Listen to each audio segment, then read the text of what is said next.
పులివెందలనే కొట్టాం, మేము పులివెందల్లోనే గెలిచామనే ఒక సాటిస్ఫాక్షన్. అంటే 100% జగన్ గారు ఏరో కొడతామంటే చిన్న విషయం కాదండి.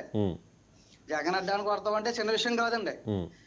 అలాగని ఏంటంటే జగన్ ఇచ్చేద్దాం, వాళ్ళు ఇచ్చేద్దాం, వీళ్ళు ఏది ఏమనుకున్నా ఓటర్ని సక్రమంగా భయపడతారు కదా, కర్రలో కత్తులు పట్టి తిరిగితే ఆ ఏరియాస్లో ప్రమాదం ఏరియాలు అంటున్నారండి.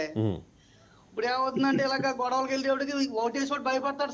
రైట్, ఎవరో తక్కువ కాదు, అక్కడ ఎవరో తక్కువ కాదు, వీళ్ళకి అధికారం ఉంది కాబట్టి కాస్త డామినేషన్ వీళ్ళది ఉంటుంది అంతే. అదే వైసీపీ అధికారంలో ఉన్నప్పుడు ఆ పార్టీ నాయకులదే డామినేషన్.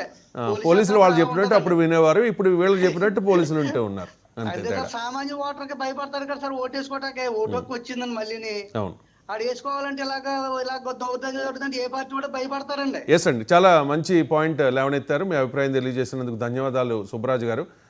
ఆనంద్ సాగర్ గారు, అవినాష్ రెడ్డి కొంతసేపటి క్రితం అరెస్ట్ అయ్యారు, ఆయన రియాక్ట్ అయ్యారు. అరెస్ట్ అవ్వడానికి ముందు డబ్బు పంచుతూ ఉన్నారు విపరీతంగా, అండ్ ఓటరు స్లిప్పుల్ని డబ్బు ఇచ్చి తీసేసుకుంటూ ఉన్నారు, ఓటింగ్ శాతాన్ని తగ్గించి తద్వారా వైసీపీ ఓటమికి ప్రయత్నం చేస్తూ ఉన్నారు, పోలింగ్ బూతులను కూడా మార్చేస్తూ ఉన్నారు అంటూ ఎంపీ అవినాష్ రెడ్డి మాట్లాడారు అరెస్ట్ అవడానికి ముందు. ఒకసారి బయట